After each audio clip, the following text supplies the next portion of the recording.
मोदी सरकार ने बिहार चुनाव से पहले बड़ा खेल कर दिया है। जीएसटी के स्लैब में बदलाव कर अपने पक्ष में चुनावी माहौल करने की कोशिश की है। पहले जहां जीएसटी में 4 स्लैब हुआ करते थे, अब उसे बदलकर सिर्फ 2 स्लैब में कर दिया गया है।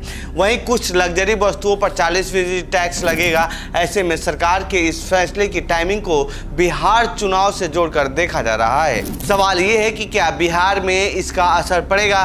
तो आइए जानते हैं इस रिपोर्ट में इसी सवाल का जवाब। नमस्कार, मेरा नाम है प्रमोद और आप देख रहे हैं जनसत्ता। क्या बिहार चुनाव में दिखेगा जीएसटी में बदलाव का असर? बिहार चुनाव में एनडीए को इस दाव का फायदा मिल सकता है। इसका कारण यह है कि बिहार में भी बड़ी आबादी निम्न और मध्य वर्ग की है। इस आबादी की जरूरत में दूध, दाल, तेल, दवा और पैकेज खाद्य पदार्थ के सामान सबसे प्रमुख रहते हैं। अब इन्हीं वस्तुओं पर जीएसटी की दरें कम कर दी गई हैं। ऐसे में इस वर्ग को सीधा फायदा पहुंचेगा। इसके अलावा होटल, रेस्टोरेंट, फ्लाइट टिकट और कई घरेलू सामानों की दरों में भी कमी आने जा रही है। ऐसे में इससे भी इस वर्ग को राहत मिलेगी। मिडिल क्लास को साधेगी बीजेपी। बिहार चुनाव से तुरंत पहले बीजेपी का ये दाव विपक्ष को परेशान कर सकता है।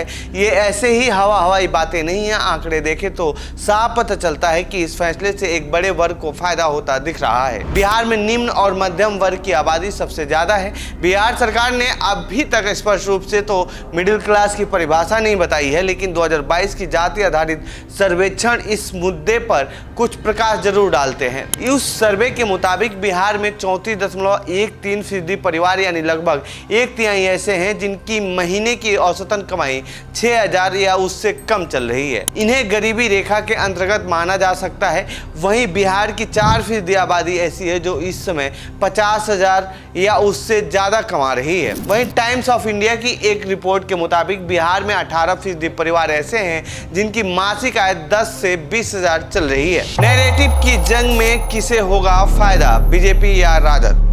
ऐसे में राजनीतिक जानकारों का मानना है कि बिहार जैसे राज्य में जीएसटी सरलीकरण का फैसला काफी प्रभाव रखने वाला है। लोगों के जब पैसे बचेंगे, उनका बजट सुधरेगा तो जीवन संघर्ष कम होगा। ऐसे में इसका फायदा चुनाव में एनडीए को मिल सकता है। वैसे समझने वाली बात यह भी है कि कोई भी चुनाव सिर्फ मुद्दों के आधार पर नहीं जीता जा सकता है। नैरेटिव क्या बनाया जा रहा है, इसके भी मायने अलग होते हैं। असल में जो जीएसटी में बदलाव हुआ है 22 सितंबर से लागू होना है और बिहार में चुनाव नवंबर में है। ऐसे में सिर्फ 1 महीने मिलेंगे उनको इस फायदे का लाभ उठाने के लिए। इस फायदे का लाभ उठाने वाला उसके आधार पर एनडीए को कितना जज कर पाएगा ये कह पाना मुश्किल है। ये थोड़ी जल्दबाजी होगी, लेकिन हाँ, अगर फायदा मिलेगा तो लोग वोट जरूर करेंगे। इसका एक उदाहरण पिछले साल लोकसभा चुनाव के दौरान दिख चुका है, जब विपक्ष ने कहा था कि मोदी सरकार अगर फिर जीती तो संविधान में बदलाव कर देगी। इसका असर ये रहा कि बीजेपी अपने दम पर बहुमत तक नहीं पहुंच पाई और 400 प्लस का नारा देने वाली बीजेपी मात्र 240 सीटों पर सिमट कर रह गई थी। क्या दिल्ली वाली रणनीति बिहार में काम करेगी? दरअसल इस साल फरवरी में हुए दिल्ली विधानसभा के चुनाव से पहले मोदी सरकार ने बजट सत्र के दौरान 12 लाख तक की आय पर नो टैक्स का ऐलान किया था। उसका फायदा मिडिल क्लास के लोगों को होता हुआ दिखाया गया और विधानसभा के चुनाव में मिडिल क्लास में बीजेपी को वोट किया, जिसकी वजह से राज्य में सरकार बन गई। हालांकि बिहार और दिल्ली की राजनीति बिल्कुल अलग है। बिहार में जातीय समीकरण काफी महत्व रखता है। ऐसा कोई चुनाव नहीं है जिसके आधार पर यह कहा जा सके कि लोगों ने जाति से अलग हटकर वोटिंग की है, लेकिन दिल्ली में ऐसा नहीं है। ऐसे में बीजेपी को इसे भुनाने के लिए कड़ी मेहनत करनी होगी। जीएसटी के मुद्दे पर विपक्ष को क्या हासिल होगा? अब बीजेपी गठबंधन यानी एनडीए इसे एक फायदे के रूप में देख रही है, लेकिन इसे विपक्ष अपने पक्ष में भुना सकता है। जानकारों का मानना है कि जीएसटी में जो सरलीकरण है इससे राज्यों को अपने राजस्व में नुकसान होगा।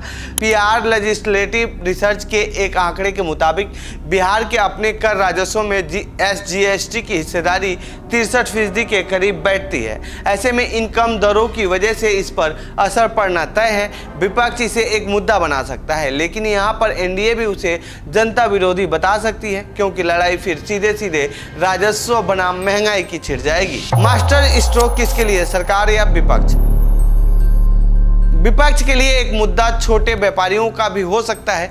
कुछ जानकारों का मानना है कि जीएसटी में जो ये व्यापक बदलाव हो रहे हैं, कुछ समय के लिए ई इनवॉइस रिटर्न बिलिंग में कुछ समस्याएं आ सकती हैं। ऐसे में उस वर्ग में आक्रोश भर सकता है। अब उस आक्रोश को विपक्ष भुनाने की कोशिश कर सकता है। इसके अलावा विपक्ष इस पूरे मामले पर श्रेय लेने का प्रयास भी कर सकता है। असल में जीएसटी दरें कम करने की अपील तो विपक्षी पार्टियां काफी समय से कर रही थी। ऐसे में राजद और कांग्रेस जनता के सामने ये कह सकती हैं कि हमने दबाव बनाया, तब जाकर सरकार झुकी और जीएसटी की दरों में कटौती की गई है। और ये सच बात भी है। राहुल गांधी लगातार जीएसटी को गब्बर सिंह टैक्स बता रहे थे और जनता का खून चूसने वाला भी बता रहे थे, और ये लगातार विपक्षी की तरफ से डिमांड किया जा रहा है कि जीएसटी दरें कम करना जरूरी है। ऐसे में चुनावी मौसम में जीएसटी सरलीकरण का एक बड़ा मुद्दा तो जरूर बनने जा रहा है। मास्टर स्ट्रोक किसके लिए साबित होगा, एनडीए या फिर महागठबंधन, ये आने वाले दिनों में साफ होगा। तो ये थी बिहार चुनाव और जीएसटी से जुड़ी हमारी रिपोर्ट।